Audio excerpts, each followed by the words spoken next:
Boa tarde a todos e todas. Temos o prazer de dar início ao case de restauro A Rainha Diaba, de 1974, de Antônio Carlos da Fontoura.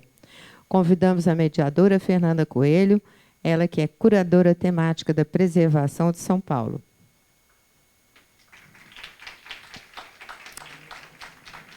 Convidamos também para a mesa o diretor Antônio Carlos da Fontoura, do Rio de Janeiro.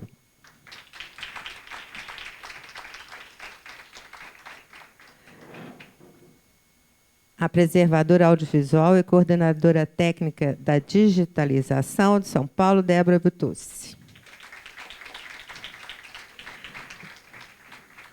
Aral Marins, supervisor técnico do escaneamento do Rio de Janeiro.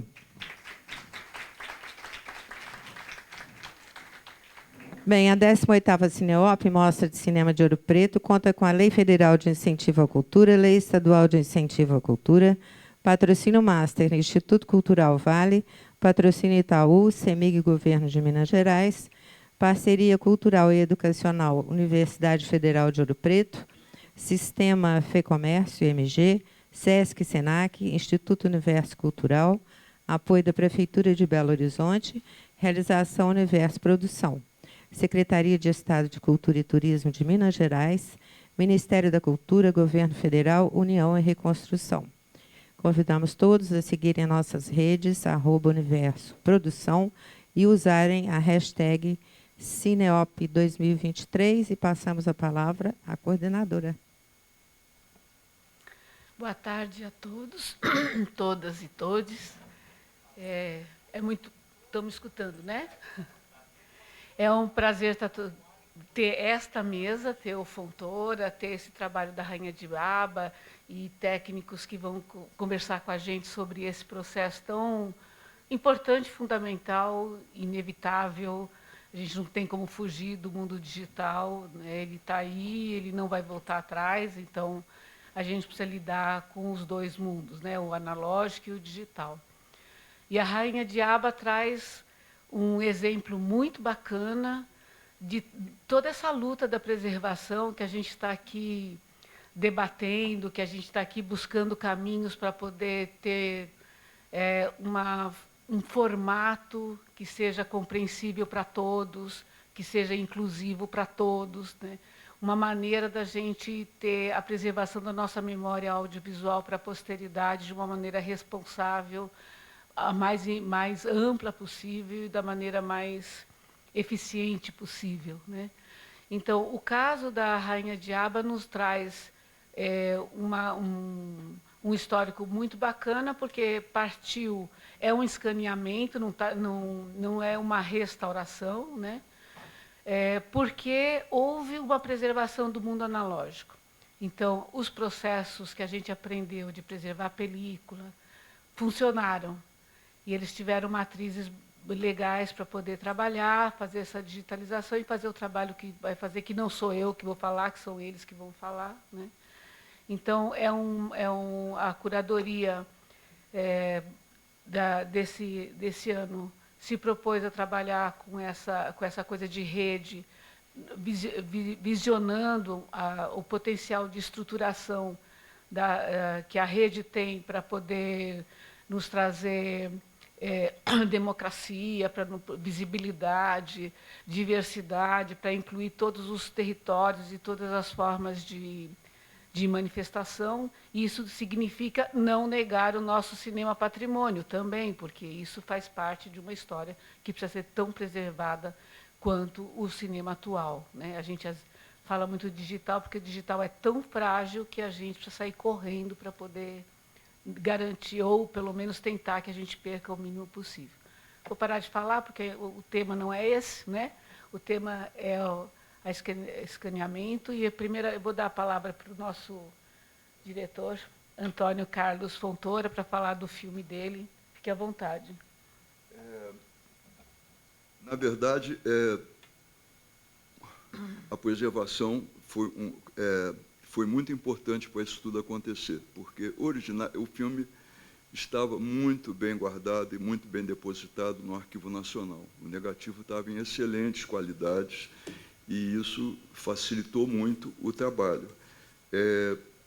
A parte técnica de como foi feito, eu prefiro até que a Débora, como coordenadora, e o Arão, como o técnico, que efetivamente sentou na mesa comigo e fez o trabalho, eu acho que eles têm muito mais do que eu como falar sobre isso.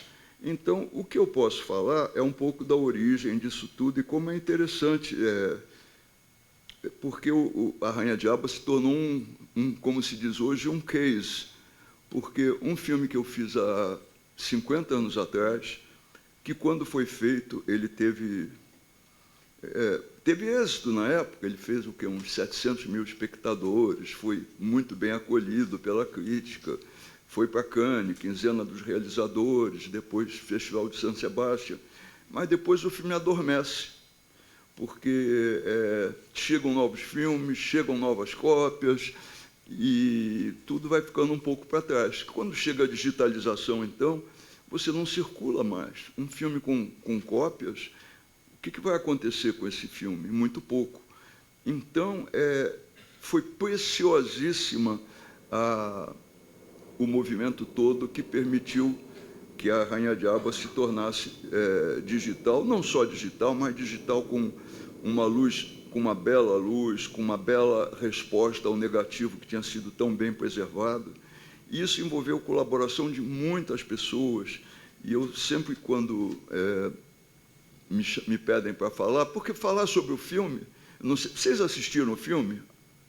Falar sobre o filme, acho que o filme fala por si mesmo, quer dizer, eu não quero nem tanto falar do que o filme traz, do que o filme significava para mim naquela época e o que passou a significar e ser ressignificado pelos novos públicos. Eu sempre acho que o olho do público é que faz o filme. Então, esse filme que eu fiz há 50 anos atrás,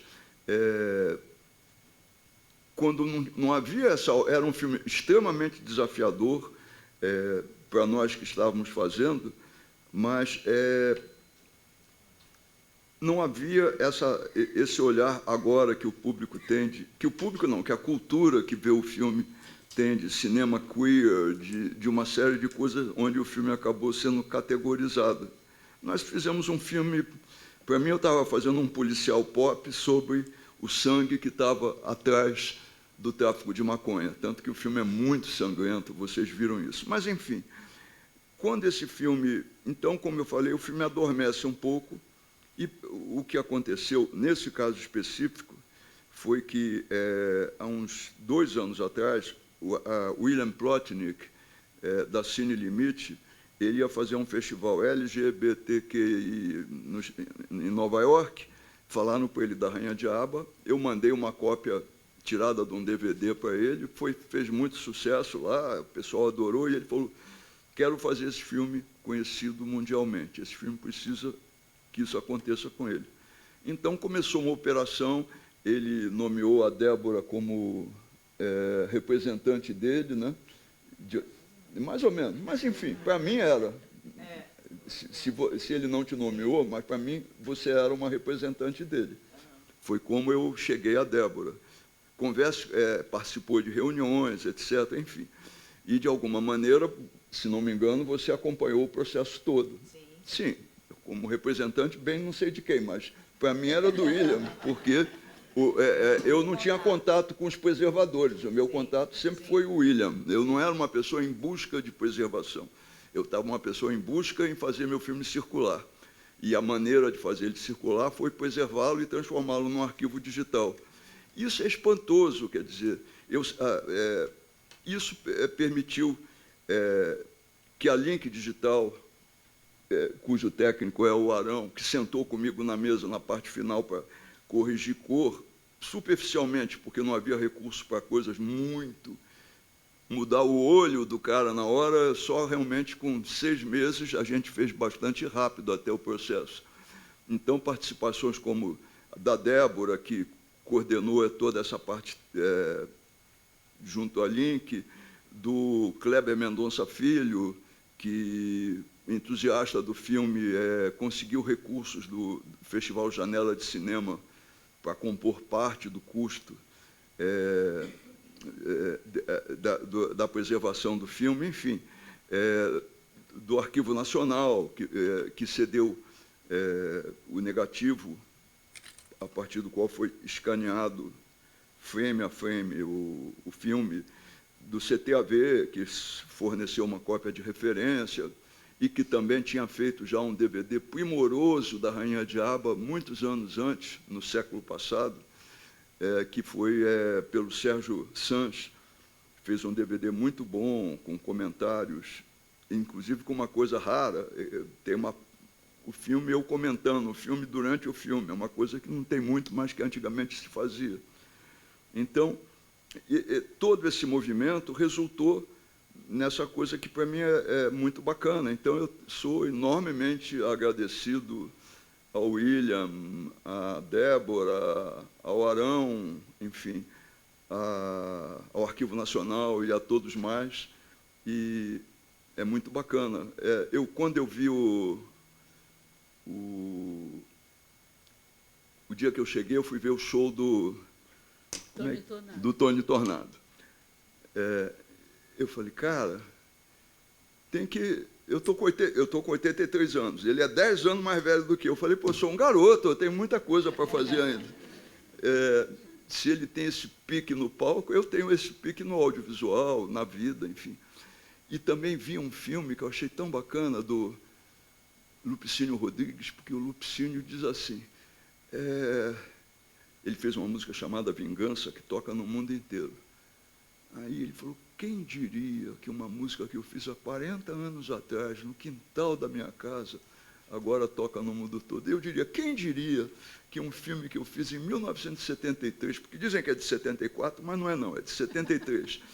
Para mim, o ano que vale não é o ano que é lançado. Tem filme que nunca é lançado. Eu filmei em 73, então, para mim, é um filme de 73 que está fazendo 50 anos. Mas, enfim, eu digo, que barato, né? Uma coisa que você fez há 50 anos atrás, de repente, está na moda. Isso é muito bom. Obrigado a todos.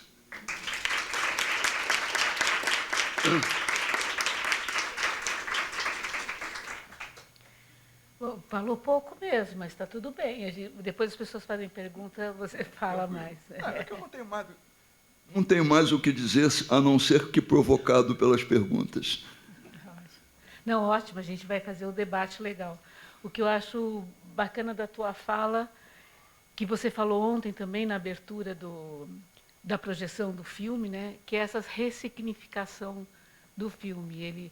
Isso significa que a sociedade cresceu de alguma maneira, em algum ponto, porque ela relê a tua obra de 50 anos atrás com outros significados mais. Né? Bacana. E isso mostra qual é o nosso trabalho, né? Isso mostra por que a gente está aqui batalhando por preservação. Só uma observaçãozinha, já que você falou que eu falei pouco. O bacana nesse negócio, todo é que você chega, e aí é a recuperação, mas é além, e é um raciocínio só. Depois que a digitalização, os streamings, os lugares onde passa, as milhões de festivais, você chega à seguinte conclusão, não existe mais filme velho. Todo filme é novo. Ele está digital, ele é um arquivo, você aperta no botão, ele vai para a China. Claro que tem filme que é velho de nascença, não tem jeito.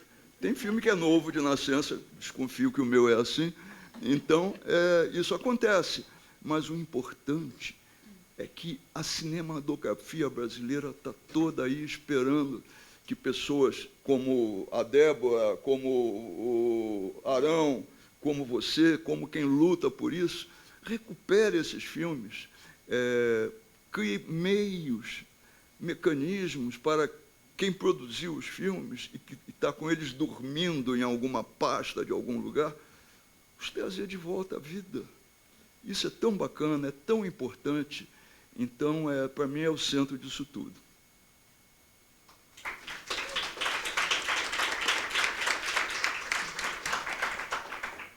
Bom, sem ocupar o tempo, desculpa, sem ocupar o tempo da mesa, eu já passo para a Débora, que deve ter muito para nos falar. Olá, boa tarde a todos e todos. É uma alegria poder falar mais uma vez sobre a Rainha Diaba. Eu acho que é um filme que representa muito bem, no sentido muito mais da exceção do que das histórias recorrentes que a gente acompanha no mundo da preservação, né? Que ele é um caso bem sucedido, né? A gente fala que a história da preservação audiovisual brasileira é marcada por tragédias e crises sucessivas. Que bom que essa não é sobre isso que eu vou falar. Vou falar sobre um resultado excelente, né? E um trabalho muito bem feito na história da preservação brasileira. Eu sempre gosto de falar um pouquinho como é que eu entrei em contato com a obra do Fontoura. Eu escrevi um texto para o catálogo desse ano, que eu explicito um pouco mais, e eu não preparei uma apresentação em PowerPoint, mas eu trouxe algumas imagens. Então, você pode colocar a primeira só para a gente ficar no clima aqui do filme. Fontoura, eu tinha uma relação antiga com a filmografia dele. Eu fiz um cineclube no Rio de Janeiro chamado Cachaça Cinema Clube, que foi realizado entre 2002 e 2015, e éramos um grupo de pessoas, e eu, nesse grupo, tinha esse olhar mais para a questão dos filmes de patrimônio, né? Já estava ali começando a trabalhar com preservação audiovisual, e o meu foco, né, e meu interesse em curadoria sempre foi muito por esse viés. Então, eu realizava pesquisas, né, porque a gente mesclava a exibição de filme de patrimônio com filme contemporâneo. E numa dessas pesquisas, né, o Fontoura estava nessa época, eu acho que você tinha acabado de lançar o seu longa Gatão de Meia-Idade, eu acho. E aí os curtas, né, não se falava muito dos curtas do Fontoura nessa época, né? E a gente, eu entrei em contato e me apaixonei completamente. Eu já falei para ele isso algumas vezes, né? Gosto muito dos curtas do Fontoura, e a gente começou a exibir esses curtas que começaram a circular intensamente. Eu acho importante falar isso porque a preservação ela é uma atividade muito ampla que contempla diversos aspectos, e esse é um dos aspectos também da preservação, né? Ativar os filmes de outras formas, né, e para outros públicos, né, fazer com que esses filmes circulem, né? Então, nesse momento, eu tomo contato com a filmografia dele. Então, foi muito feliz, assim, eu acho que para mim, para minha trajetória também profissional, me reencontrar com a obra do Fontoura em A Rainha de Aba. Então, falando agora especificamente do projeto, né, tem essa questão do interesse da Cine Limite através do William pelo filme, mas nesse caso específico, né, do projeto de digitalização em 4K, foi um esforço coletivo, né, da Cine Limite também, mas junto com o Janela Internacional de Cinema, que é o festival que acontece no Recife, né, que tem a direção artística do Kleber Mendonça Filho, e um programa que foi pensado em 2022, porque teve uma edição especial do Janela no meio do ano, em julho. Então, teve um programa que se chamava Ladrões de Cinema, que queria discutir, né, a presença da figura negra no cinema brasileiro, né?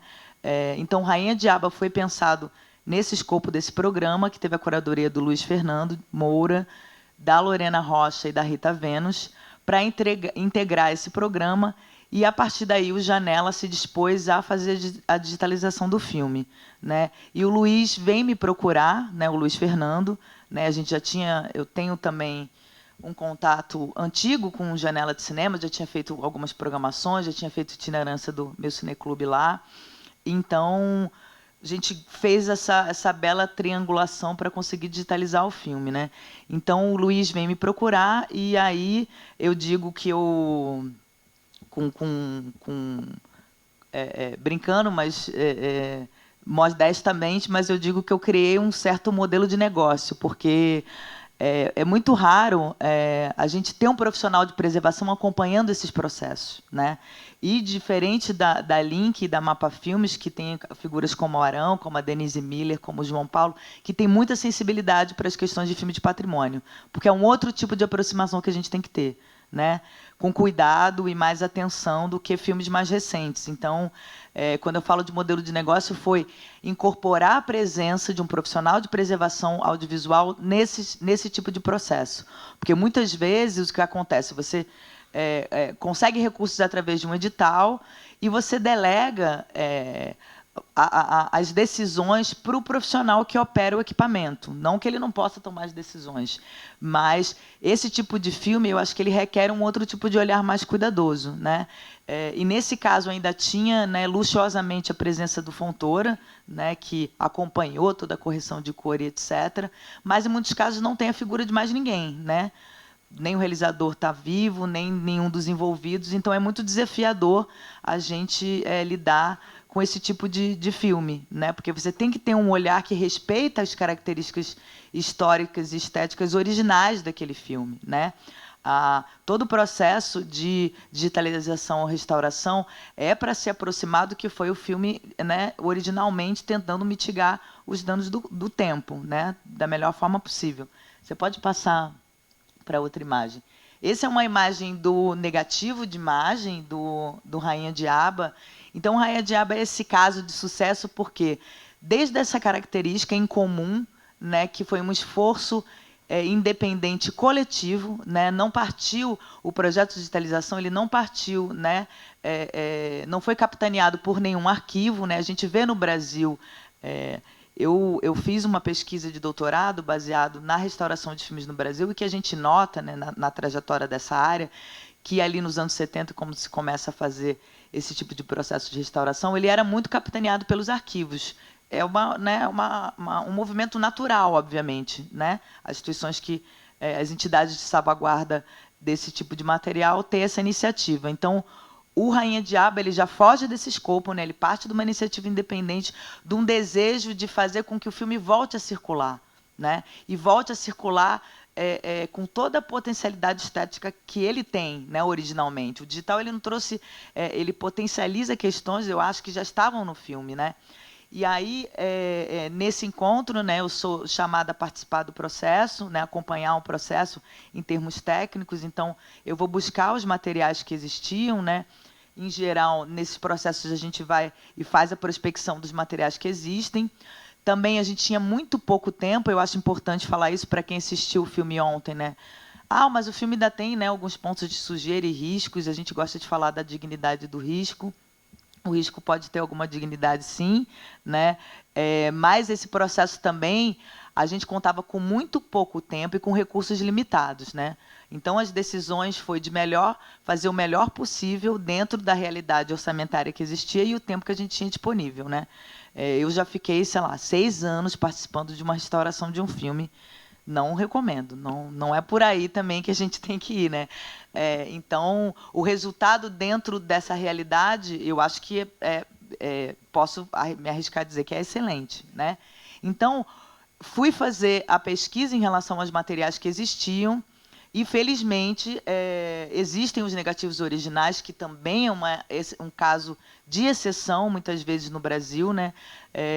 Os filmes não contam mais com suas matrizes originais, né? Então, a gente tem que partir de uma cópia, e a cópia em película, né? O filme foi em 35 milímetros, a cópia é um material de exibição, então ele carrega intrinsecamente essa trajetória, né, do material que ele é. Riscos, né, manipulação, enfim, natural do próprio uso da cópia de exibição. Então, no Brasil, muitas vezes, a gente não conta com os negativos originais, a gente conta com os materiais de exibição que têm essas características. Então, o processo já começa, né, com limitações, né? Risco é uma coisa muito difícil, né? Os riscos é um dano muito difícil de ser retirado, né? Muitas vezes, filmes mais antigos, por exemplo, o risco já está incorporado fotograficamente. Então, mesmo com as ferramentas digitais, softwares de restauro digital, é um trabalho muito difícil e desafiador. Então, no caso do Rainha Diaba, a gente já teve esse feliz, né, essa notícia feliz e de exceção, infelizmente, feliz por um lado, e infelizmente que isso não é tão comum no Brasil, de contar com os negativos originais e desse estado. Assim, você pode passar para outra. Esse aqui foi o escaneamento, né, o filme no scanner. Pode passar mais uma. Aqui é o negativo, né? O negativo ele está depositado no Arquivo Nacional, né? E quando eu me deparei com o negativo, eu fiquei muito intrigada, né? Eu falei, nossa, mas o negativo está basicamente perfeito. É curioso, né? A gente de preservação no Brasil encontrar uma coisa boa e ficar se perguntando, mas por quê? Mas é isso. Então eu falei, nossa, mas está muito bom. E eu tive dúvidas. Eu falei, será que o negativo original é um internegativo? Né? Eu falei, porque a gente pode fazer, né, um material A cadeia da preservação em película é como em fotografia analógica, né? Você parte do negativo você faz um positivo e assim por diante. Então, você pode partir de um negativo, fazer um master, que a gente chama, que é um material dedicado à preservação, e de um master você faz um internegativo, e daí as cópias. Entendeu? Então, você, de certa forma, você não toca mais no negativo. Então, o negativo ele é a matriz absoluta, né, de origem, e ele se preserva porque ele não foi tão manipulado. Então, achei que pudesse ser o caso do Rainha Diabo, e não era. Né? Era realmente o negativo, e a gente tem como identificar isso na película, que eu acho também que é um trabalho... É a beleza do nosso trabalho, né? A película ela em si traz várias marcas nela mesma que a gente pode identificar quando a película foi produzida. Então, era um negativo da Kodak. A Kodak tem uns símbolos, né, nas bordas da película que você consegue confirmar exatamente em que ano a película foi feita. Então, eu fiz esse trabalho de identificação e vi que realmente era uma película, um negativo de 1973. Então, eu falei... Nossa, tá certo, é isso mesmo. E está muito bom. Pode passar a foto, por favor. Pode passar mais um pouco. Então, partimos do negativo, e em relação ao som, né, em geral, a gente busca, num processo de digitalização, eu acho que é interessante também falar por que eu friso, né, de maneira, às vezes, veemente, que é um processo de digitalização e não de restauração. Né? É importante a gente ter em mente... por que esses conceitos são utilizados? Porque eles, às vezes, são vistos de maneira como se fossem sinônimos, né? Restauração e digitalização, e não são. Né? Porque, como eu falei no início, foi um processo que a gente teve pouco tempo disponível, com recursos limitados, e é um filme em película. Para você categorizar como um processo de restauração, né, você tem que refazer esse retorno para a película. Né? Você tem que voltar ao material original para a gente chamar... categorizar como restauração de fato. Então, e também para não... A restauração ela virou, né, e é considerada, às vezes, muito... O processo é valioso por si só. Nossa, foi feito um restauro, como se estivesse agregando um valor àquele material, que ele não tivesse, né, valor suficiente, e você agrega um valor a mais quando traz essa informação de que foi restaurado. E, no caso do Rainha Diabo, é importante porque ele não precisava, de fato, ter sido restaurado. Né? Talvez, se a gente tivesse mais tempo e mais recursos, a gente pudesse ter feito uma limpeza, né, quadro a quadro, né, isso toma bastante tempo, e tentar limpar completamente. Mas é isso, os materiais eles também têm sua trajetória, né, de vida e de exibição, que, às vezes, essas marcas são importantes, né, de serem deixadas. Né? Só dando um exemplo bem rápido, eu fiz... A análise da cópia do Billy Woodbury, que teve uma retrospectiva no Instituto Moreira Salles, em São Paulo, e veio uma cópia que tinha sido restaurada pela UCLA, pelo arquivo da UCLA. E eles deixaram muita sujeira, muitos pontos de sujeira. E eu falei, nossa, mas a UCLA, que com certeza não tinha o tempo escasso, nem os recursos como nós, e escolheu, né, e foi por esse caminho. Então, é interessante a gente pensar, né, como o digital também ele traz questões, muitas vezes, um olhar que aliena a gente do material original, que tem suas características. E, às vezes, é importante que elas permaneçam. Né? O filme não vai ter maior ou menor valor porque ele está com mais pontos de sujeira ou não. Então, acho que é importante falar isso. Então, a gente partiu do negativo original para a imagem, e o que se indica, né, em termos técnicos, é se partir da cópia para o som, porque tem uma especificidade que não vai dar tempo de entrar aqui, e também não é, acho que, o foco da mesa. Por conta do processamento fotoquímico mesmo, o som no negativo de som ele tem, né, características que não são boas, né, para a gente poder trabalhar com ele. Então, o recomendável é você sempre partir da cópia. Só que a cópia tem as questões, né, da trajetória dela em termos de desgaste, etc. Então, o CTAV, a partir desse trabalho que já tinha sido feito com o lançamento do DVD, o som já tinha sido tratado nessa época, quando o filme foi lançado no DVD.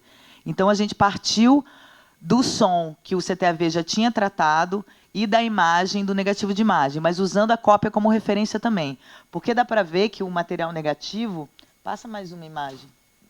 Acho que volta mais quando dá para ver a luz. Isso.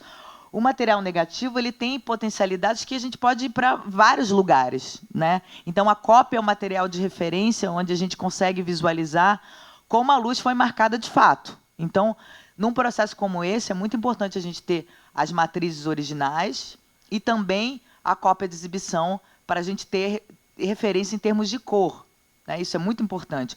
Fontoura, como eu disse, estava presente, mas às vezes o realizador e quem trabalhou com o filme não está. Então, de qual base a gente vai partir, né? O trabalho é esse, a gente auxilia, né, e está inclusa num processo de digitalização, mas a ideia é sempre, não é melhorar e transformar em algo supostamente melhor do que foi, mas sim respeitar ao máximo as características originais do material, né?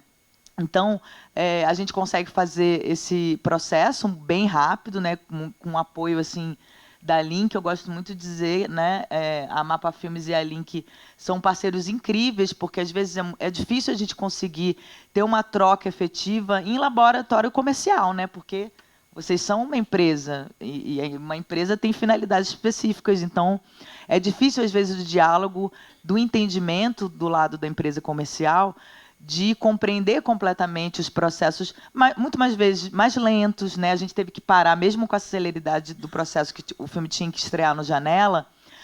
Eu fiz questão, né, de parar, quando a gente estava com os negativos, eu parei, não, eu acho que a gente tem que trazer a cópia também nesse momento, né? E a gente retirou a cópia do CTAV, que também foi um grande parceiro na celeridade desses processos, porque, às vezes, os arquivos também têm o seu rito, né, em termos de saída e análise dos materiais, que tem que ser respeitados, mas tudo confluiu para que a gente conseguisse fazer esse processo da melhor maneira possível. Então, ele é lançado em julho, em julho de 2022, está fazendo, né, vai fazer um ano, no Janela Internacional de Cinema, e lá na exibição, né, naquele cinema lindo, eu pude ver que ainda tinha algumas questões. Então, voltei depois da exibição do Janela para Mapa Filmes e a Link para a gente corrigir mais algumas coisas, né? E eles foram muito sensíveis nesse sentido, né? O processo já tinha acabado, né? Os recursos não iam se, né, aumentar por conta desse tratamento posterior. E eu voltei mais 2 vezes ainda, porque é isso. Esse tipo de trabalho é uma coisa um pouco... É importante que tenha que ser mensurado no tempo, porque você pode, sim, ficar burilando e trabalhando com esses materiais durante muito tempo, né? Nada. Então, é importante a gente ter um horizonte para começo e término desse trabalho. Como eu falei, já teve um outro trabalho que eu fiquei 6 anos nele, e não é possível, né? A gente tem que ter um limite de tempo estabelecido. Só para terminar, e a gente... Então, no processo total, né, me encaminhando aqui para o final, ele foi feito de junho a setembro, né? A última intervenção que a gente fez foi em setembro, e a partir daí, né, e eu fiz algumas... Eu estar presente nesse processo também. O que o olhar da preservação traz, né? Além do escaneamento, né, os arquivos digitais que são gerados a partir do scanner, né, que são arquivos proprietários, né? É o tipo de arquivo CRI que sai do scanner. Então, é importante esse olhar de preservação, a gente fazer saídas de arquivos digitais que dialoguem melhor com a preservação, né? Então, a gente fez as saídas em arquivos DPX e FFV1, que é um tipo de formato mais indicado para a preservação. Então, em relação ao som, também, a gente fez em Wave, 24 bits, enfim...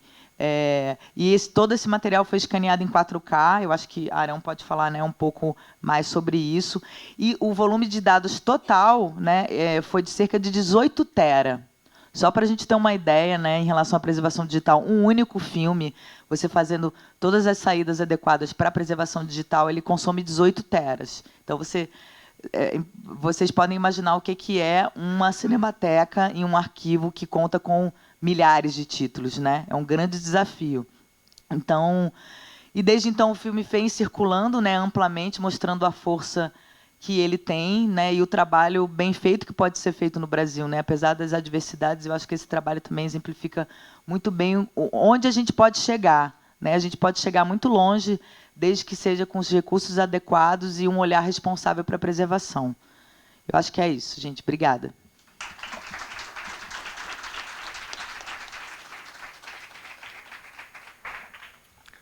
Bom, a Débora ocupou o tempo que a gente deixou, que é porque ela está falando. Sim. Mas ela acendeu a minha luzinha museóloga, quando ela falou dignidade do risco, né? Tem duas grandes correntes de restauração, e aí eu estou falando museologicamente, né? Uma é você tentar buscar que o objeto volte a ter a cara do dia que o seu criador criou, que não é a mais, não é a maioria das pessoas não estão nesse caminho, e outra é de você não apagar a história do objeto. Um filme restaurado, um filme da década de 50 anos, que não tenha nenhum defeitinho, nenhuma sujeirinha, ele fica fake até, né? Mas isso é outra discussão. Eu queria só destacar o que a Débora já falou, a importância de ter um profissional da preservação presente, porque tem uma ética muito importante a ser respeitada nesse momento, de não ultrapassar os limites, não falsear a obra. A obra é do autor, nós somos conservadores e não co-criadores, né?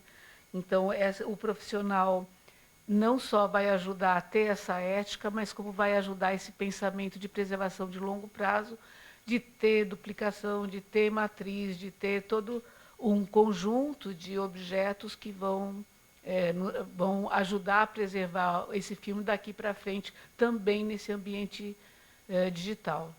Bom, e aí eu passo então para o Arão, que é uma pessoa que conhece profundamente esses processos mais técnicos, e ele vai nos ensinar muito, com certeza.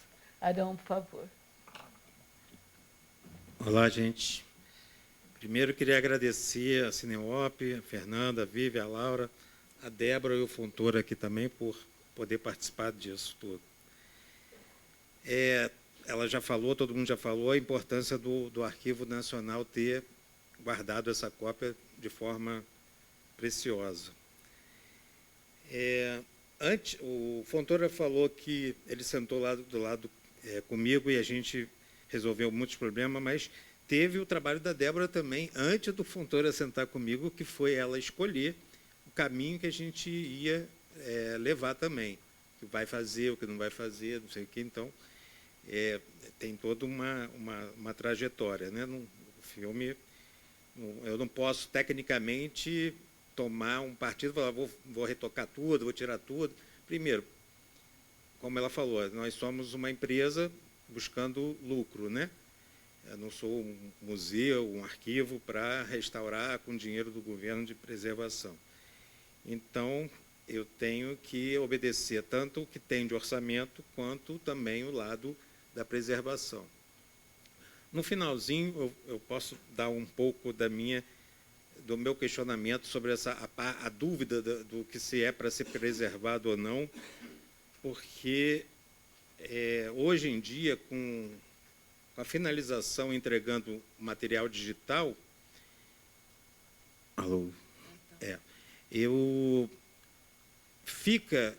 todo mundo que recebe esse material digital, vamos dizer, a emissora ou a Netflix, não sei o que lá, questiona se você vai querer o material a cada corte pulando com splice, ou se a gente conserta isso. Quando você fez o filme, o diretor queria que a cada corte houvesse um pulo, talvez ninguém perceba isso, né? Naturalmente, mas a pessoa, para mim, que comecei a minha vida tomando conta no setor da Globo de avaliação, que eu tinha que ver todos os defeitos que eram feitos e eu tinha que fazer um relatório de tudo que era gravado. Então, eu consigo ver coisas no vídeo que ficam me atormentando. Então, assim, eu quero tirar, mas também eu não posso tirar se existe uma regra. Concordo, né? Mas quando quem está pagando é uma emissora e ela não quer esse pulo, a quem eu vou obedecer, né? Aí depende, quem está pagando. Então, assim, se eu sou contratado do museu, do arquivo, e tem que seguir a risca, tudo bem, mas se eu estou sendo pago pela emissora e não quer os defeitos, eu vou ter que tirar, né? Agora, eu posso tirar ou não posso? Não sei. Aí não cabe a mim resolver isso. Aí é a curadora, a Débora, elas que vão correr atrás. Eu faço ou não faço. Posso não fazer. Né? Não sou obrigado a fazer, mas se alguém fala assim, faz, eu estou pagando, é complicado, né? Até onde a gente consegue tirar. Eu fiz alguns trabalhos, eu vou voltar a falar da Rainha de Água, mas eu já fiz trabalhos para o diretor da Mapa Filmes, Elito Viana, que ele gravou com risco, e ele não queria aquele risco ali, mas todo mundo foi contra, que tirar, porque aquilo fazia parte do filme. Foi filmado e riscou no chassi. E todo o filme sempre foi exibido assim, com aquele risco. Aí tira ou não tira o risco? Né? Ele fez uma cartela de abertura, onde ele botou uma cartolina preta e com os letreiros em cima, e filmou. A mosca passou ali no meio. Primeiro, a cartela não ficou preta, né? Ela filmou, ela ficou cheia de dobra, amassado, não sei o quê. Ele não queria que aquilo ficasse ali. Ele é um diretor vivo. Ele falou, Arão, bota isso preto, some, eu quero só a Arleta aparecendo. E tira essa mosca daí. Na preservação, deveria deixar, eu estou mexendo na obra, né?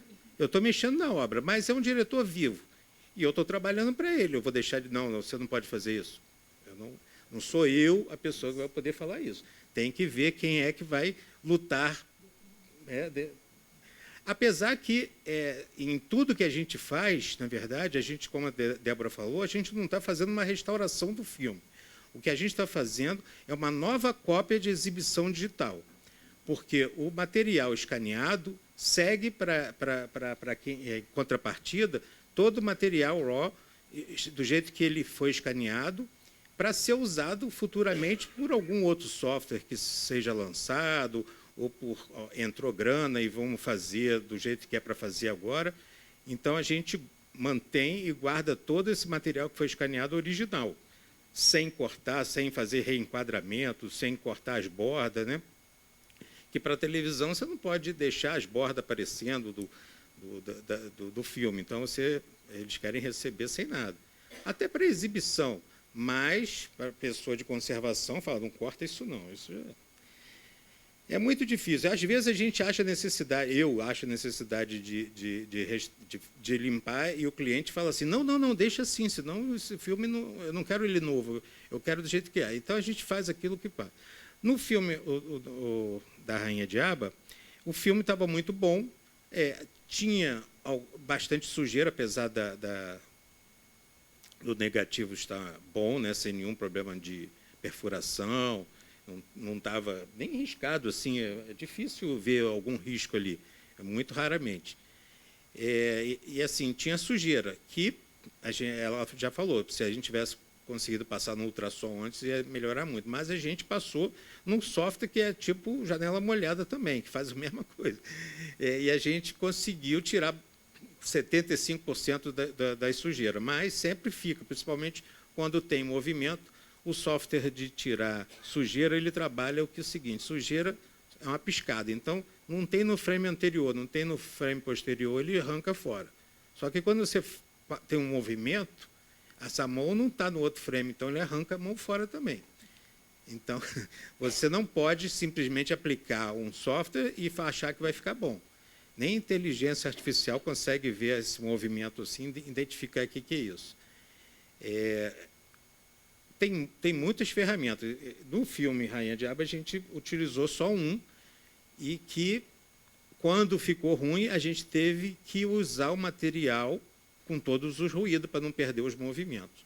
Alguns, a gente perde até o movimento, mas não dá para ver, e para ficar bonito a cópia, a gente deixou. É muito difícil. Eu vou ver que está lá, mas a maioria fala assim, eu não vi isso que você falou. Mas, assim, eu estou vendo porque a minha escola foi analisar o trabalho. E depois de trabalhar na Globo analisando coisas, né, fui treinado para isso, depois disso eu saí da Globo e fui trabalhar em publicidade, onde tinha que se fazer os filmes com 900 frames, e todos os 900 frames eram importantes, 30 segundos. Então, você tinha que prestar atenção em tudo. Se tivesse um dropout, você tinha que tirar, um recorte mal feito, entrou uma coisa... Porque o comercial ele entrava de novo e dava tempo da pessoa ficar vendo o problema. No filme é mais difícil, você vê uma vez, dificilmente você vai assistir ele de novo tão rápido que você vai marcar onde estão os problemas. A beleza de ter o ruído, de ter o grão, de ter o risco, eu acho que são contraditórios. Assim, tem gente que gosta e tem gente que não gosta, né? É muito difícil. Então, se levantar a mão aqui, eu acho que 50% vai falar de uma coisa e 50% vai falar de outra. Então, é muito difícil. Mas foi muito bom ter trabalhado, poder fazer esse trabalho com eles. Tudo é possível na forma digital, né? Tem vários softwares, vários algoritmos e depende muito de cada cena. Não dá para falar assim, qual o software que você usou? A Débora me pergunta isso, qual o software que você usou? Então, assim, às vezes a gente tem que tentar até baixar um novo de um problema que apareça que você não está acostumado. Então, a gente consegue. Eu consigo até tirar arranhão, não foi preciso nesse caso, mas eu tenho outros trabalhos que eu já tirei arranhão mesmo com o software. Ele consegue pegar as imagens do lado e desfocar para dentro do arranhão, onde o arranhão praticamente some. Mas é trabalhoso, não é rápido, não é como... Né? Tem que ter conhecimento e gastar tempo. Bom, deixa eu ver mais alguma coisa aqui que eu tenha... O Fontoura ajudou muito na marcação da coisa, mas a gente não tinha um orçamento para poder fazer cena a cena, então a gente marcou por blocos, mas ele saiu satisfeito. Alguns problemas que tinha do sangue, que não tinha ficado com a cor errada, a gente voltou e refez, então a gente conseguiu fazer, mas tudo a gente deixou para depois no orçamento. Bom, já está bom para mim. Eu espero uma... É isso também. Eu não fiz uma restauração, né? A gente não faz uma restauração, a gente faz uma nova cópia de exibição e preserva o material escaneado. Esse é o ponto que a gente tem feito. A gente não porque a gente não queima de novo, né? Eu não exporto o montado para sequência DPX, até porque eu não limpei tudo direito, do jeito que eu gostaria. Então, como é que eu vou exportar um DPX para queimar no negativo, caso fosse necessário, com algumas perdas que eu tive, que eu deixei sumir uma mão, entendeu? Mas, de repente, sumiu uma mão ou sumiu um dedo, mas a imagem ficou toda limpinha. Então, e ninguém está olhando para aquela mão que sumiu, entendeu? Então, depende, você tem que assistir e avaliar. Eu vejo os problemas todos, mas a gente bota para outras pessoas assistir e avaliar e falar, não, tá bom, não, chega, não mexe mais não. Se deixar eu ali, eu vou gastar horas e meses. E é isso. Bom, vamos deixar aí para quem quiser perguntar o caminho, alguma coisa assim. Agradeço de novo a todo mundo aí pela presença.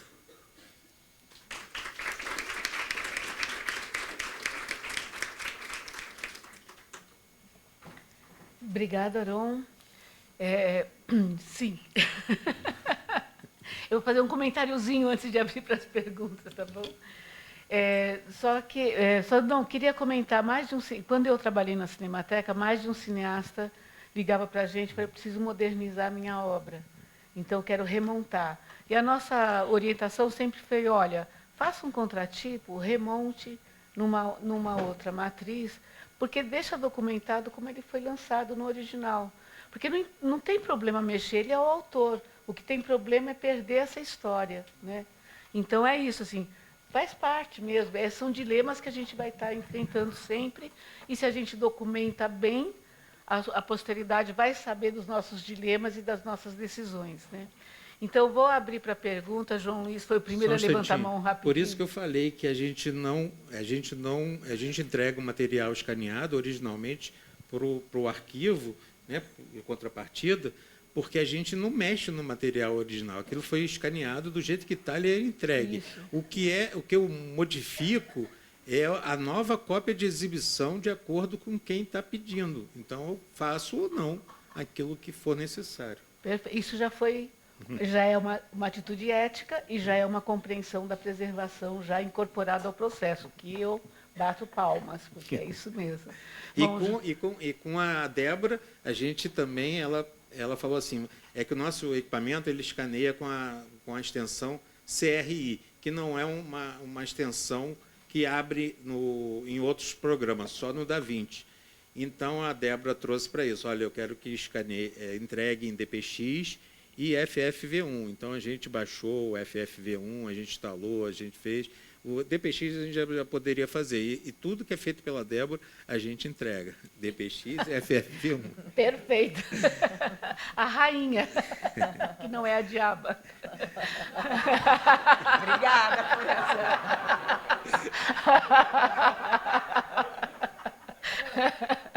Bom, eu vou usar a metodologia que nós usamos nas outras mesas, né, de 3 pessoas falarem e depois abrir para a mesa. João Luiz é o primeiro, Lula, quem mais? Alguém mais? Alguém leva... Isso, eu não sei teu nome. Escutei. João Paulo. Outro João. Bom, João Luiz, começa aí. Bom, boa tarde.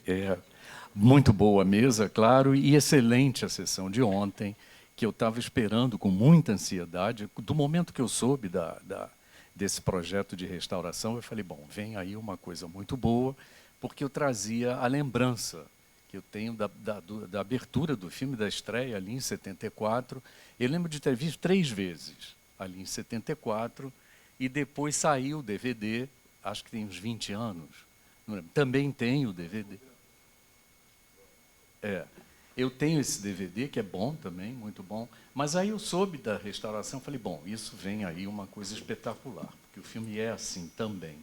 E estava aguardando, não tive a oportunidade de ver antes, já passou no Rio, acho que umas 2 vezes, não lembro, e foi bom, que eu deixei para ver aqui em Ouro Preto, num lugar certo para ver esse filme também. Todos os lugares são certos, mas aqui, por isso, né? E ontem eu fiquei muito impressionado, eu sabia da resposta de público, né, que o filme estava tendo ao redor do mundo, onde ele já passou. Agora, aqui ficou muito impressionante. O filme foi ovacionado no final da sessão. Ovacionado, né? Não sei quem... Bom, tem aqui, né, uma das alegrias que a gente tem é de ver uma geração, novíssima geração, impressionada com o filme, sensibilizada com o filme, respondendo ao filme de uma forma, eu diria, contemporânea, né? A questão do sangue, tudo aquilo, né, muito impressionante. Então, gostei de ter visto aqui, fiquei surpreso, no final ali, tinham 5 alunos ali, nos encontramos no final, foi a glória ter saído com os alunos e, de repente, está o diretor ali, que eu conheço também. Tiramos foto. Tiramos foto, sob os olhos de Tony Tornado. Muito bom. Mas aí vem a minha, de novo, a minha sensação que eu quero colocar aqui, e aí a pergunta também. Eu estava pensando aqui, será que eu estou perdendo a memória auditiva? Era uma coisa que... Porque eu nunca vi o filme, assim, nunca tinha notado. Assim, o que ficou da época? Claro, o que fica sempre? O sangue, a cor, aquela belíssima cenografia, a direção de atores, o Milton Gonçalves, evidente, o verde daquela roupa da Isa é fenomenal, né, da Odete Lara. Aquilo fica, né? Tem sempre uma coisa assim, você, às vezes, perde a memória do filme, perde um pouco da história, mas tem certas coisas de linguagem cinematográfica que vão ficar para sempre, né? Eu citei algumas aqui, mas tem muito mais. Agora, o som ontem, eu acho que foi a primeira vez que eu ouvi quase que música o tempo todo, ou quase que som o tempo todo, entende? Aí a minha dúvida, a minha pergunta era essa. Claro, em 74, os cinemas não tinham esse som que a gente tem hoje. Então, é muito provável que o som tivesse sido mais baixo e não tivesse, claro, a imagem, não tivesse ficado tão forte quanto eu senti ontem. Tem a música ali do início, claro, tem aquelas coisas que você não esquece também, mas eu fiquei muito impressionado com isso, e claro, aqui o cinema, a projeção estava muito boa, essa sala daqui é muito boa, então eu me pergunto também, de repente a Rainha Diaba está chegando num momento de restauração que de repente é desses cinemas, né, uma versão 4K, desses cinemas que estão com esse som bom, né? E aí eu queria saber, talvez, do Arão, se houve, de você também, Fontoura, se houve algum nível de manipulação sonora na restauração. Vocês não falaram de som. Ah, sim. Pô, aqui a imagem, e repara, a coisa é tão forte da imagem que a gente passou o tempo todo... Falou pouco de som, mas muito pouco aqui. A imagem é sempre o que vem e o que fica, né? Aí eu queria saber mais, com relação ao som. Fontoura, essa comparação de 74 com 2023, 50 anos depois da projeção, da sala de cinema, enfim, era isso. Ok. Eu só vou pedir, o João Luiz a gente perdoa, que é nosso decano, né? Mas a gente fala menos quando for fazer pergunta, tá bom? Tá bom. Lula. Não, vamos fazer 3, e fazer por bloco, e aí vocês Ela respondem. quer juntar todas 3 perguntas para a gente responder isso. depois as 3. Isso. Não, Vai anotando aí. Não, e a minha seria exatamente nessa linha de João Luiz. Eu Mas nunca sei se está ligado ou desligado isso aqui. Agora está ligado.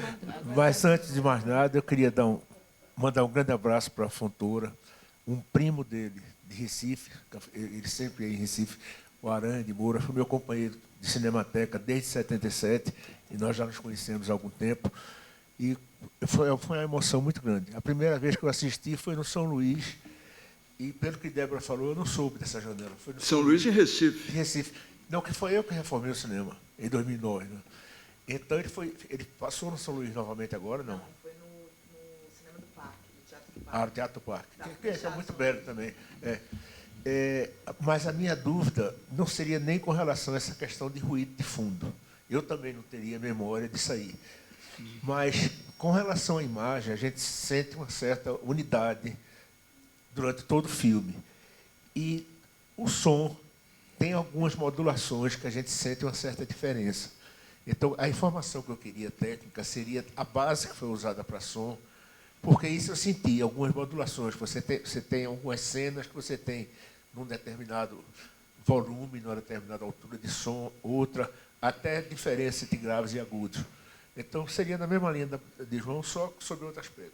E parabéns pela mesa e parabéns por essa oportunidade de nos dar de assistir a Rainha de Aba 50 anos depois. Eu devo ter visto 3 ou 4 vezes também, João. Somos da mesma geração. Lá no fundo.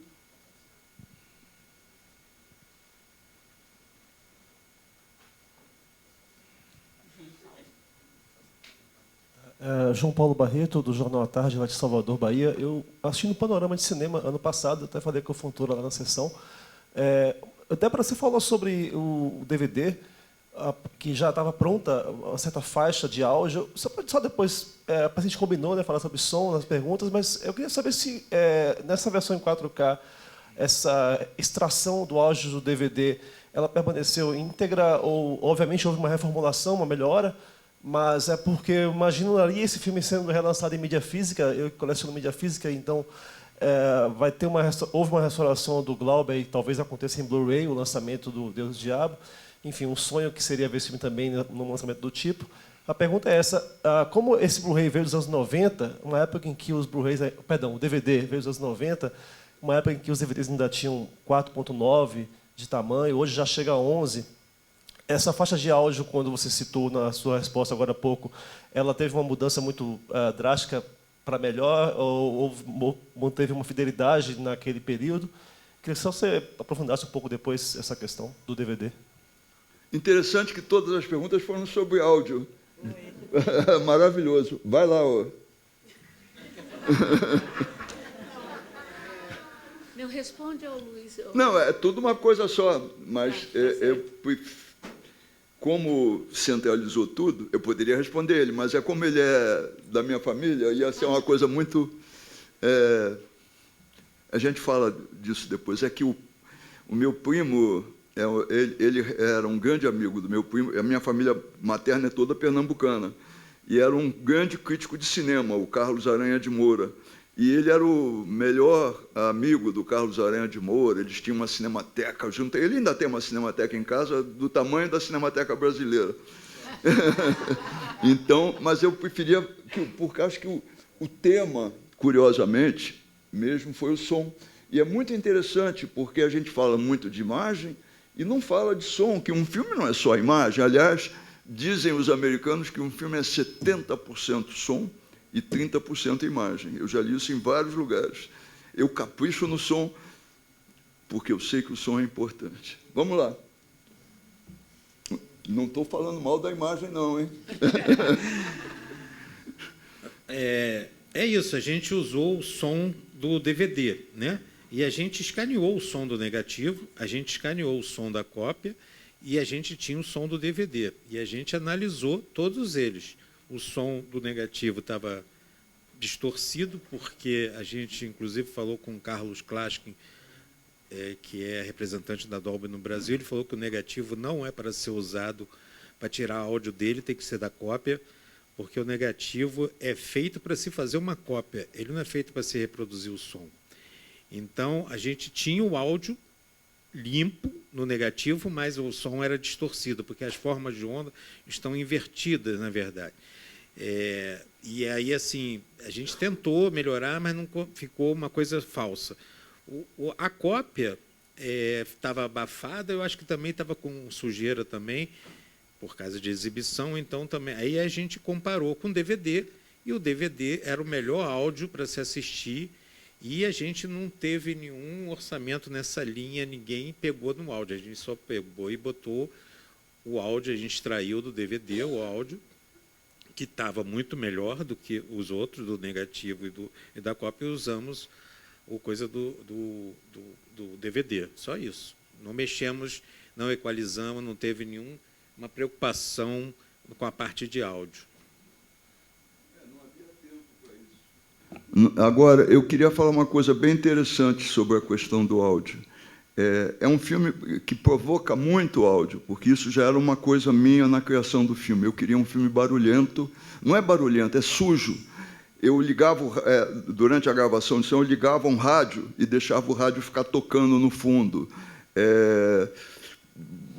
Barulhos de rua, cachorro latindo. Eu queria que o som fosse tão sujo quanto o som da realidade, que o rádio está ligando sem ser temático. Isso tudo era uma coisa de criação do filme, e também um trabalho que eu fiz junto com o Guilherme Vaz, que foi quem fez toda a música do filme, que é uma música, ele é um músico experimental. Então, para nós, o som era um trabalho experimental dentro do filme. E tem que lembrar outra coisa, era mono, dublado, né? O filme não foi totalmente dublado. A gente tinha um pequeno gravador que gravava um som guia. E eu senti uma coisa, isso comentando com ele, com o Arão. Quando o filme foi para Berlim, eu mandei o DPC do filme. Eles disseram, podemos fazer uma sugestão? Eu falei, qual é? Eles disseram, de alguma maneira, foi criado um aspecto de estéreo para esse filme. Se o filme é estéreo, eu falei, de jeito nenhum, nem tinha isso na época, ou se tinha, não usei. Ele falou, vamos fazer uma sugestão, centralizar o áudio. O áudio vai sair todo da tela. Isso foi a grande conquista do que vocês viram ontem. Eu perguntei para o Arão, posso fazer isso? O Arão, pode, vai ficar melhor.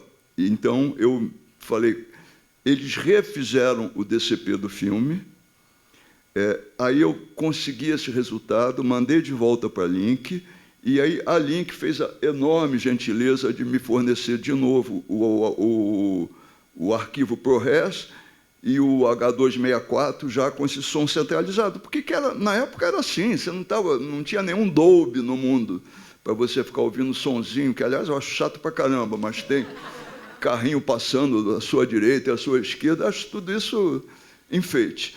Mas, enfim, eu acho que isso deu mais autenticidade ao filme. E isso, então, a gente vê como... Claro que eu amo tanto a imagem quanto o som. Eu fiz aquela brincadeira com o som, mas é só uma brincadeira.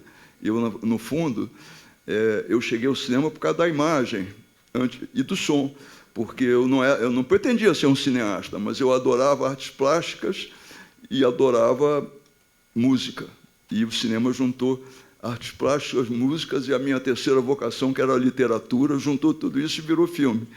Mas, enfim, então, eu acho precioso isso, então, da gente também não querer, como ela falou, Hoje em dia deve ter tecnologia para você fazer a arranha-diabo em Dolby estéreo. Você manda lá para um cara, ele separa, a inteligência artificial cria ações nas laterais.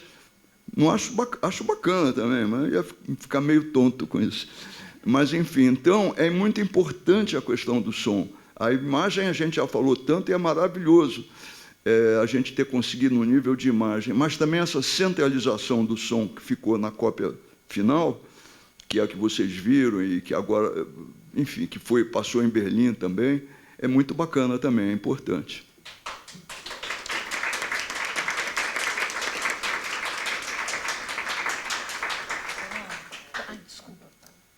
Só complementar, acho que o Arão, né, já falou. Eu tenho a informação aqui, eu fui até verificar. O DVD foi lançado em 2004.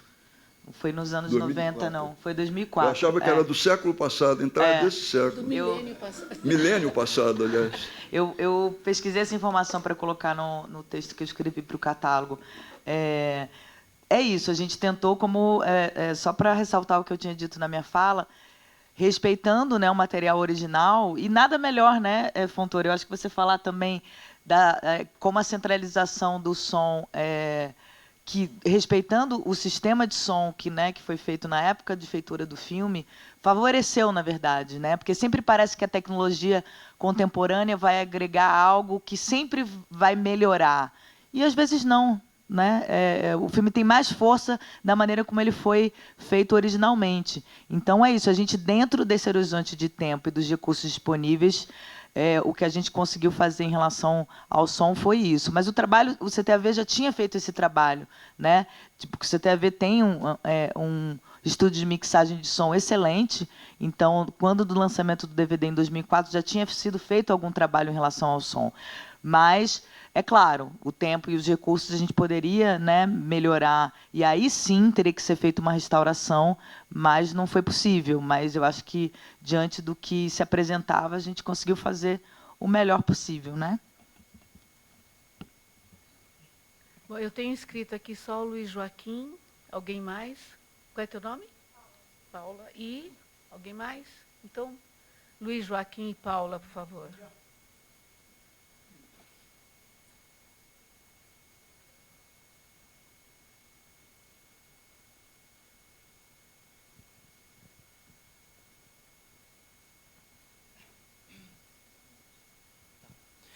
Boa tarde, eu sou Luiz Joaquim, represento aqui a Fundação Joaquim Nabuco, no Recife. Uma pergunta objetiva. O resultado final em DCP fica com quem? Especificamente nesse caso, foi o Arquivo Nacional que forneceu a cópia em 35? Esse DCP fica com eles? Fica com quem? Tá, desculpa, mas a minha pergunta é bem objetiva, é só isso. Com quem fica o DCP no final de um processo como esse? Oi, boa tarde. Eu sou Paula Jacob, da revista Cláudia. Eu queria saber sobre a questão... Parabéns pela mesa, enfim, foi muito legal a conversa. Mas sobre a questão de como que a gente dá o acesso para as pessoas assistirem a esse filme também, não só em mostras internacionais e nacionais de cinema, mas se existe alguma negociação com algum streaming ou alguma rede de cinemas que isso vai passar, para as pessoas também poderem ter acesso a esse filme. Obrigada. Isso eu gostaria de responder uma parte. Eu adoraria relançar esse filme comercialmente e acho que ele faria sucesso, mas o mercado não aceita. Não adianta você pedir para as redes de cinema. É muito difícil, não existe essa cultura, só se quer passar o filme novo, mesmo o novo já é difícil de passar. Lamentavelmente, não. O streaming, você pode colocar o filme no streaming. A gente está pensando em colocar, enfim, ver que tipo de circunstância tem, mas até no streaming é difícil, entende? Você consegue colocar no Mobi. É possível, mas comercialmente não é muito bom para quem coloca, entende? Um Netflix, um Amazon Prime, dificilmente, no momento atual, vão querer colocar, entende? Para ele, por mais moderno que seja, por mais o que seja, é um filme histórico e não tem tanto espaço disponível para isso. Então, ele, por enquanto, ele vai, eu gostaria de, por exemplo, o que aconteceu na Europa, que ele já está sendo distribuído pela própria Millennium, né? Nem lembro o nome, a distribuidora a Berlinale criou uma distribuidora e seleciona todo ano 6 filmes para distribuir. Então, selecionou Rainha de Aba, nós fizemos um acordo, ela está sendo distribuída na Europa. No Japão está querendo distribuir, a gente está negociando. Eu queria que tivesse no Brasil algum tipo de distribuidora, que nem essas, que dissesse, vamos distribuir no circuito de arte. Não sei ainda, eu gostaria muito, quem conhecer alguma, que me apresente. Embaúba? Vamos com... Uhum. Então, bacana saber. Embaúba? Eu tenho contato, meu amigo, te passo. Mas, enfim, é uma pena, mas tanta gente que gosta... Eu queria mesmo passar num cinemão, entende? No Cinemark, para a garotada ver e tal, mas isso, então, é sonho, por enquanto. Respondendo à questão do DCP.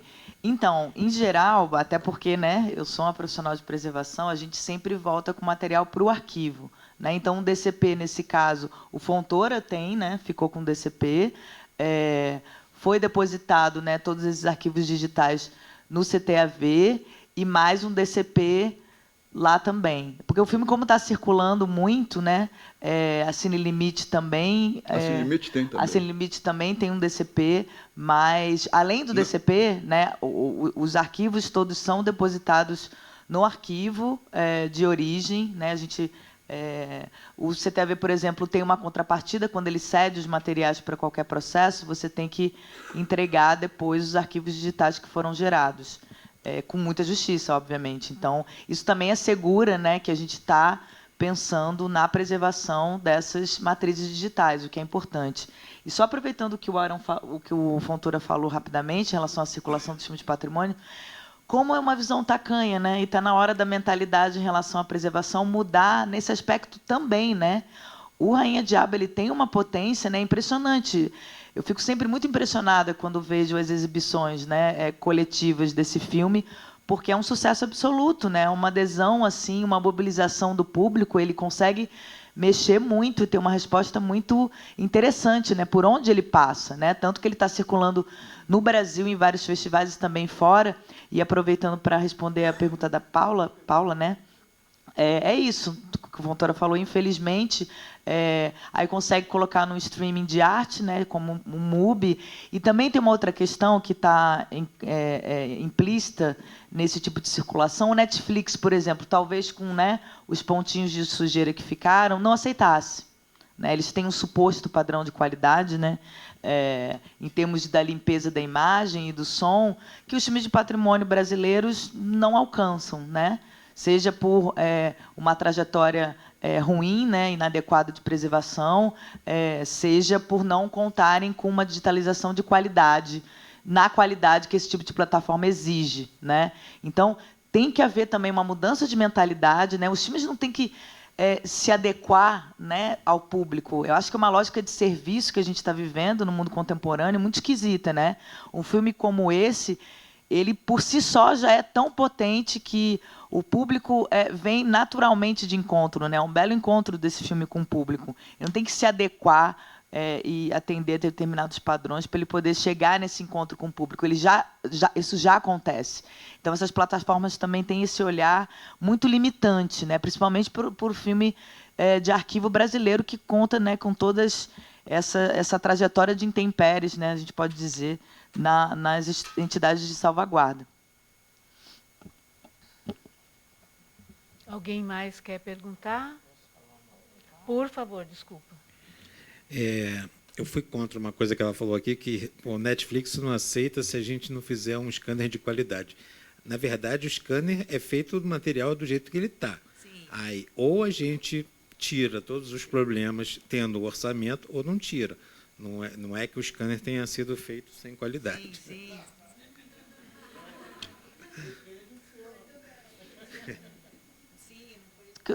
Não foi isso que eu quis dizer, desculpa. Não é sem qualidade, é isso. O resultado está ligado ao material de origem. Mas é isso, você tem que chegar num ponto que muitas vezes a gente não tem nenhum tempo, nenhum recurso disponível, mas é sempre de qualidade.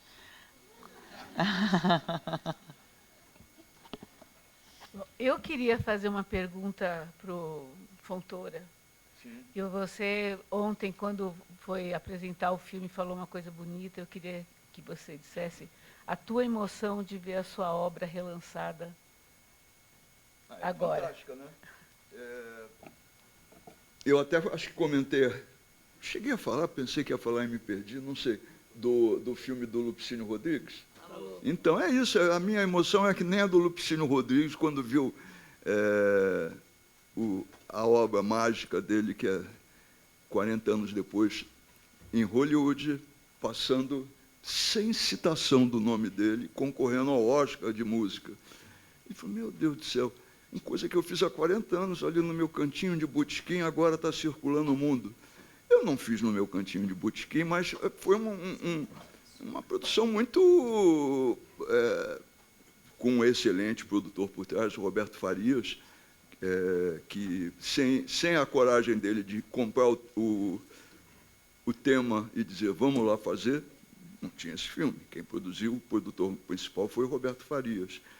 Então, é uma emoção, um trabalho que você faz, que eu fiz naquela época, com meus amigos, com os artistas que eu acreditava, com o Ângelo de Aquino, que fez a arte, com o Guilherme Vaz, que fez a música, o Zé Medeiros, que fez a imagem, com os atores fantásticos, mas de uma maneira muito divertida. A gente se divertiu muito fazendo esse filme, dá para perceber, né? Porque a gente brinca com o assunto também, ao mesmo tempo, o tempo inteiro.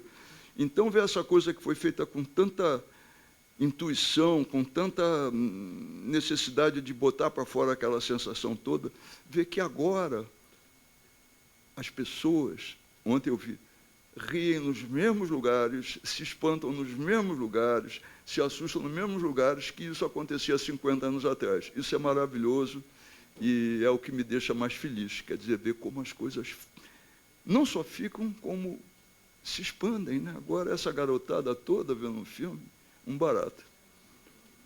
Fala, Alexandre. Microfone. Espera aí, Alexandre. Bom, todos os meus filmes foram pirateados no YouTube. Pode entrar e assistir.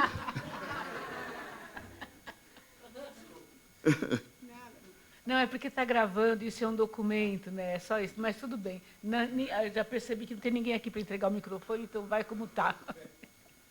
Alguma coisa mais, gente?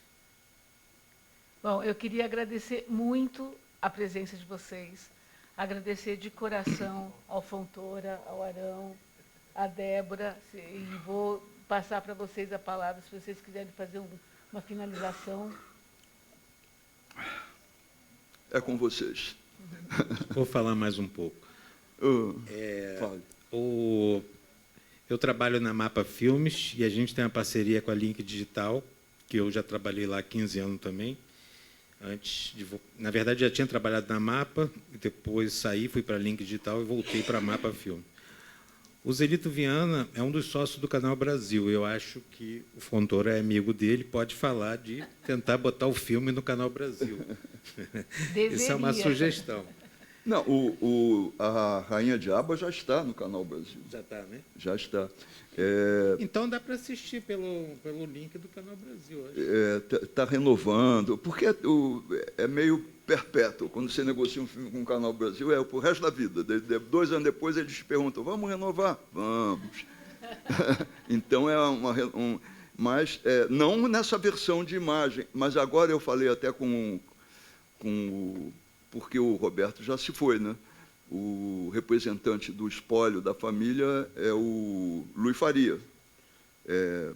Eu só tenho 30% do filme, quer dizer, proprietariamente. O resto é dividido hoje entre 6 herdeiros do Roberto. Então, eu perguntei, Luiz, ele falou, não, eu cedi imediatamente, quando foi feito o Scan 4K, eu imediatamente transferi para o Roberto Farias também. Então, eles já estão com o filme na nova resolução. Então, procurem no Canal Brasil, que está lá também. Só para finalizar, Quero voltar aqui para falar de mais casos de sucesso, né? E que isso não seja exceção, né? Eu acho que a Rainha de Aba é um belo exemplo, né, de uma comunhão, de um trabalho de preservação adequado, com uma digitalização consciente e responsável, né? E um belo reencontro com o público, né? Ele conseguiu essa triangulação, essa feliz triangulação que nem sempre é possível, né? Na história do cinema brasileiro, né? Ela é muito cheia de lacunas e impossibilidades. Então, é muito Rainha de Abas que traz aquele alento. Nossa, que bom que a gente conseguiu fazer desse jeito, né? E a gente espera que esse tipo de história se dissemine, né? E vire recorrente, não o contrário. Agradeço. Uma coisinha, então. Eu espero estar aqui ano que vem para falar da digitalização do Espelho de Carne, que está na mão do Arão para ser digitalizado agora.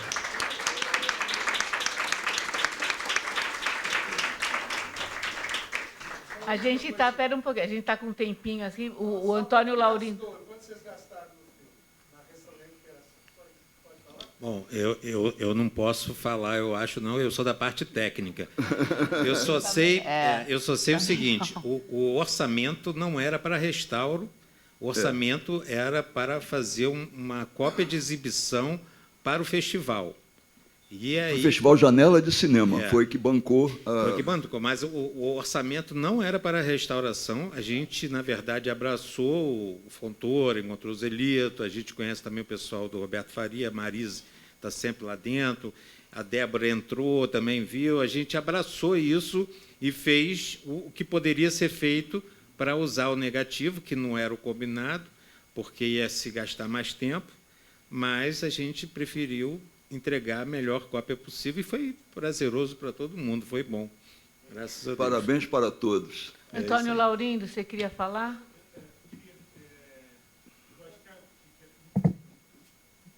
Chegou o microfone.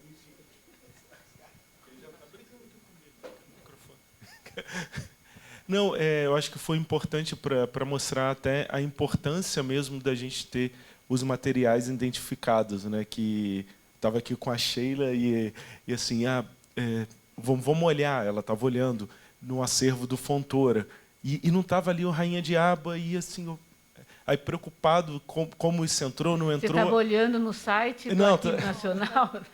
Olhando onde? Olhando na documentação interna de entrada do anexo único do comodato. Eu fui no Canto Claro, que é do Fontoura, e aí eu falei, ué, mas a Rainha de Aba não está aqui, tem fita só magnética. E aí o Antônio, começamos a conversar, e aí o RF está no acervo do RF Farias. Mas era só... entendi. É a catalogação que a gente sempre tem que estar junto com a conservação. Porque é justamente isso, né? Aí quando ele fala que 30% era do Roberto Farias, pô, olha lá no RF Farias, que deve estar lá. Então, é porque a produção...